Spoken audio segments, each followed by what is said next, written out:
Anak, basahin mo nga yung mga post ng asawa mo. Tingnan mo.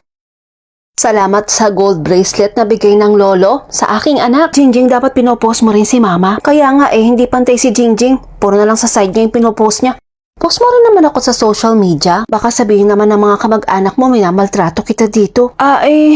Asawa ko, bakit naman ganun? Dapat hindi ka bias. Abay, i-post mo rin si mama sa social media. Kailangan ko ba talagang gawin yun? I-post si mama. Nagte-thank you ka dun sa side mo. Kay mama, di ka nagte-thank you. Ano ka ba? Sige, sa susunod. Mas maganda yon.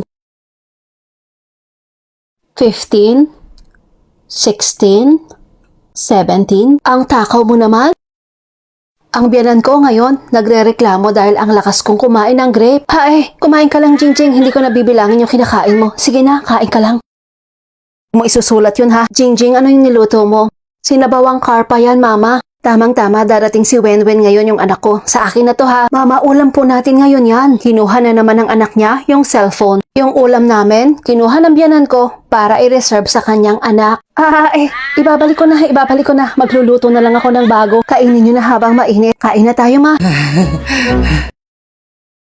Nagustuhan ko yung chemistry book na binigay mo sa akin. Bibilhan kita ulit. Jingjing, mukhang masarap yung kinakain mo. Ano yan? Sichuan pepper porridge, ma. Bakit ikaw lang kumakain yan? Hindi mo tirahan yung anak mo. O mamigay ka naman. Nagpapa-breastfeed ang asawa ko, ma. Hindi maganda na nauunang kumain yung nanay. Bigyan niya muna yung anak niya. Pag meron siya, dapat meron din yung lahat. Akin na nga yung phone mo. Magpo-post ako sa memories. Kumakain ako ngayon ng pepper porridge at sinabihan ako ng biyanan ko na makasarili. Huwag mong ipopost yun. Wala akong sinabi. Okay lang. Kain ka lang dyan. Kinakampihan mo pang yung asawa mo kaysa sa akin.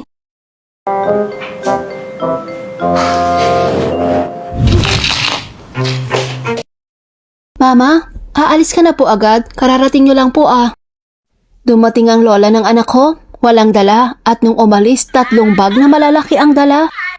Ano bang sinasabi mong dumating akong walang dala? Oh, teka. Magbibigay ako ng pera para sa upo ko. Ito 100 yuan.